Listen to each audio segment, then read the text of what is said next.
हमारे वीडियो का विषय है, क्या रावण सच में बुरा था? आज हम एक ऐसे विवादित चरित्र पर चर्चा करने वाले हैं जिसे हम सभी रावण के नाम से जानते हैं। रामायण में रावण को मुख्य खलनायक के रूप में दिखाया गया है, लेकिन क्या वह सच में पूरी तरह से बुरा था? क्या उसके अंदर कोई अच्छाई भी थी? आज हम रावण के व्यक्तित्व, उसके गुण अवगुण और उसकी मानसिकता को गहराई से समझेंगे। रावण एक ऐसा नाम जो भारतीय पौराणिक कथाओं में बुराई का प्रतीक माना जाता है। दशहरे के दिन जिस राक्षस राजा की प्रतिमा जलाई जाती है, वह केवल एक खलनायक नहीं था, बल्कि एक विद्वान, भक्त, योद्धा और राजा भी था। प्रश्न उठता है, क्या रावण सच में बुरा था? इस प्रश्न का उत्तर खोजने के लिए हमें उसकी पूरी जीवन यात्रा को समझना होगा। रावण कौन था? रावण, जिसे लंकापति और दशानन भी कहा जाता है, रामायण का प्रमुख पात्र था। वह एक महान विद्वान, शक्तिशाली योद्धा और शिव भक्त था, लेकिन उसका अहंकार और क्रूरता उसके पतन का कारण बना। रावण का जन्म ऋषि विश्रवा और राक्षसी कैकसी के पुत्र के रूप में हुआ था। वह एक ब्राह्मण पिता और राक्षसी माता का पुत्र था। रावण और उसके भाइयों कुंभकर्ण, विभीषण और बहन शूर्पणखा का पालन पोषण लंका में हुआ। रावण बचपन से ही तेजस्वी और ज्ञान पिपासु था। उसने वेद शास्त्र, आयुर्वेद, संगीत, तंत्र मंत्र, युद्ध कला जैसी अनेक विद्याओं में पारंगता हासिल की। रावण ने भगवान शिव की कठोर तपस्या की और शिव से अनेकों वरदान प्राप्त किए। यही नहीं, वह एक महान संगीतज्ञ भी था। रावण हत्था नामक वाद्य यंत्र का आविष्कार उसी ने किया था। रावण की अच्छाइयाँ और गुण क्या, तो रावण महान विद्वान और ज्ञानी, चारों वेदों, शास्त्रों, ज्योतिष और तंत्र मंत्र का ज्ञाता था। उसने अनेक ग्रंथों की रचना की, जिनमें से शिव तांडव स्तोत्र आज भी प्रसिद्ध है। रावण को दशानन कहा जाता है, जिसका अर्थ है 10 सिर। ये सिर उसके 10 प्रकार के ज्ञान और बुद्धिमत्ता के प्रतीक माने जाते हैं। शक्तिशाली योद्धा और राजा रावण ने लंका को सोने की नगरी बनाया और उसे एक अजेय साम्राज्य के रूप में स्थापित किया। उसने देवताओं, यक्षों और गंधर्वों को भी पराजित किया था। रावण ने अनेक देवताओं को पराजित किया, यहाँ तक कि यमराज और इंद्र जैसे देवता भी उससे डरते थे। भगवान शिव का परम भक्त रावण ने कठोर तपस्या करके शिव जी को प्रसन्न किया और उनसे वरदान प्राप्त किए। रावण ने शिव तांडव स्तोत्र की रचना की, जो आज भी भक्ति भाव से पढ़ा जाता है। उसने अपनी बांसुरी से शिव तांडव स्तोत्र गाया, जिसे सुनकर भगवान शिव प्रसन्न हुए। रावण की संगीत में गहरी समझ थी और उसने कई ग्रंथों की रचना भी की। अब हम बात करते हैं रावण के अवगुण क्या। रावण का सबसे बड़ा अपराध था सीता हरण। एक विवाहित स्त्री का बलपूर्वक अपहरण, चाहे उसके इरादे कुछ भी रहे हों, एक अधर्म था। सीता को लंका में बंदी बनाकर रखना और राम से युद्ध करना उसके अहंकार का परिणाम था। सीता हरण सबसे बड़ा पाप। रावण ने छल से माता सीता का अपहरण किया, जो उसके पतन का मुख्य कारण बना। रावण ने अपनी बहन शूर्पणखा के अपमान का बदला लेने के लिए सीता का अपहरण किया, जो नैतिक और सामाजिक दृष्टिकोण से गलत था। रावण ने अप्सराओं और साध्वी स्त्रियों को बलपूर्वक अपने पास में रखा। उसने वाल्मीकि रामायण के अनुसार सीता माता को मनाने के लिए धमकियां दी। स्त्री का अपमान नहीं करना चाहिए। सीता हरण रावण की सबसे बड़ी गलती थी। उसने एक नारी की इच्छा के विरुद्ध उसे कैद किया। स्त्री का सम्मान न केवल नैतिक बल्कि सामाजिक और आत्मिक रूप से अनिवार्य है। अहंकार और दंभ रावण की गलतियों से मिलने वाली चेतावनियां, ब्रह्मा जी के वरदान के कारण वह अमरत्व का दावा करने लगा। उसने देवताओं, ईशियों और साधु संतों को सताया। रावण का ज्ञान और शक्ति अंततः उसके घमंड का कारण बने। उसने राम के रूप में धर्म और मर्यादा का अपमान किया। शिव को उठाकर कैलाश ले जाने की कोशिश उसकी भक्ति में छिपे घमंड को दर्शाती है। रावण अपने ज्ञान और शक्ति के कारण घमंडी बन गया। यही उसे पतन का मूल कारण था। इससे हमें यह सीख मिलती है कि कितने भी गुण हों, अगर उनमें अहंकार आ जाए तो विनाश निश्चित है। सच्चे मार्गदर्शन को ठुकराना नुकसानदायक होता है। विभीषण का अपमान। विभीषण ने रावण को धर्म का मार्ग अपनाने की सलाह दी थी, लेकिन रावण ने उसे निकाल दिया। विभीषण ने बार बार समझाया कि राम से शत्रुता न करो, लेकिन रावण ने उसे अपमानित कर दिया। सही सलाह को पहचानें और उसका सम्मान करें, भले वह कोई छोटा व्यक्ति ही क्यों न दे रहा हो। क्रोध और प्रतिशोध से कभी सही निर्णय नहीं होते। शूर्पणखा के अपमान का बदला लेने के चक्कर में रावण ने सीता हरण किया। निर्णय भावना से नहीं, विवेक से लें।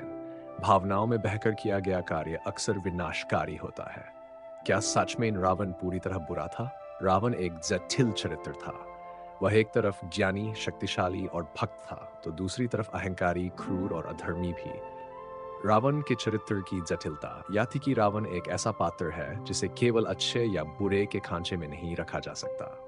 वह एक त्रासदी पुरुष था, एक ऐसा योद्धा और विद्वान जो अपने अहंकार और इच्छाओं पर नियंत्रण नहीं रख सका।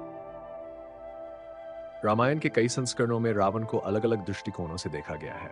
दक्षिण भारत में कुछ समुदायों में रावण को सम्मान भी दिया जाता है। श्रीलंका में भी कुछ लोग रावण को महान राजा मानते हैं। रावण वैदिक ज्योतिष का महान जानकार था।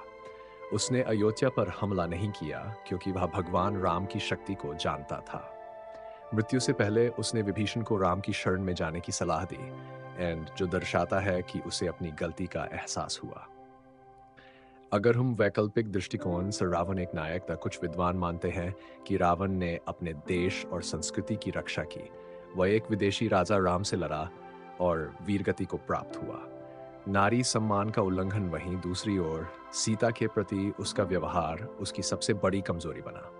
उसने एक स्त्री को उसकी इच्छा के विरुद्ध बंधक बनाकर स्त्री सम्मान का हनन किया।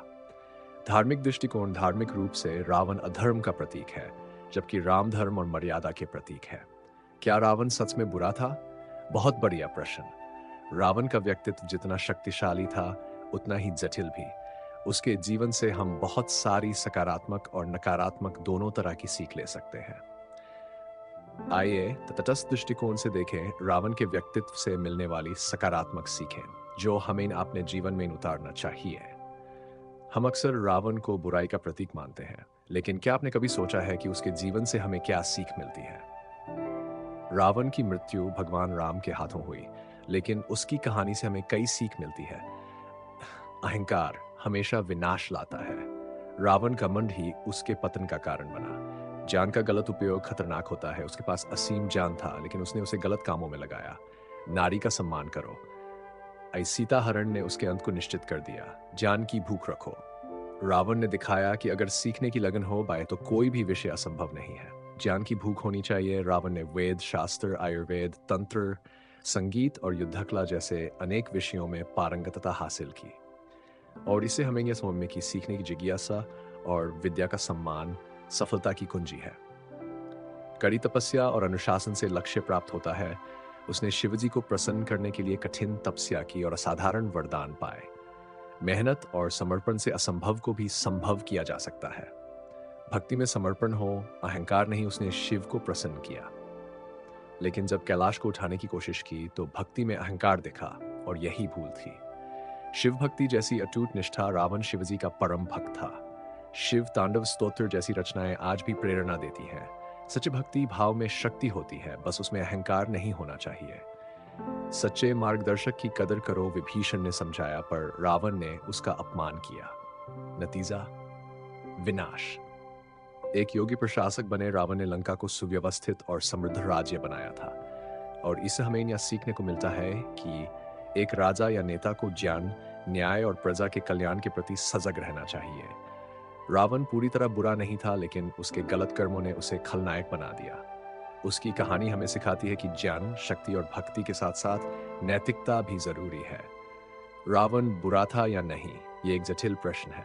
वह एक महान विद्वान, शिव भक्त और शक्तिशाली राजा था, लेकिन साथ ही एक ऐसा पुरुष भी जो अपने घमंड और वासना पर नियंत्रण नहीं रख सका। उसकी अच्छाइयां उसे महान बना सकती थी, लेकिन उसकी गलतियां उसे विनाश की ओर ले गई। सीता हरण, यही एक कर्म उसके सारे गुणों पर भारी पड़ गया। शायद यही रामायण का सबसे बड़ा संदेश है। शक्ति, ज्ञान और भक्ति यदि अहंकार से दूषित हो जाए तो वे भी पतन का कारण बनते हैं। इसलिए रावण को केवल बुरा कहना उसकी जटिलता को नकारना है। वह एक त्रिशंकु पात्र था, न पूरी तरह देव, न पूरी तरह दानव। एक चेतावनी, एक कथा और एक सीख। रावण का व्यक्तित्व हमें बताता है कि गुणों का घमंड विनाश को बुलाता है। भक्ति में अहंकार नहीं होना चाहिए। ज्ञान तभी उपयोगी है जब वह विनम्रता के साथ जुड़ा हो। सच्चा राजा या नेता वही है जो नीति और धर्म से न हटे। रावण सिर्फ एक राक्षस नहीं था, वो एक महाज्ञानी, एक तपस्वी, एक संगीतज्ञ और शिव का परम भक्त था। उसने आयुर्वेद से लेकर युद्ध कला तक हर शास्त्र में पारंगतता हासिल की थी। रावण से हम ये नहीं सीखते कि बुरा मत बनो, हम ये सीखते हैं बुराई अच्छे व्यक्ति में भी घुस सकती है अगर अहंकार, वासना और प्रतिशोध को न रोका जाए। तो अगली बार जब रावण की मूर्ति जलाएं, सिर्फ उसे न जलाएं, अपने भीतर के रावण को भी पहचानें। अगर आपको ये बात सही लगे तो कमेंट में बताएं, आप रावण से कौन सी सीख सबसे पहले अपनाना चाहेंगे? आपकी राय, आपको क्या लगता है? क्या रावण सच में बुरा था? कमेंट में ज़रूर बताएं।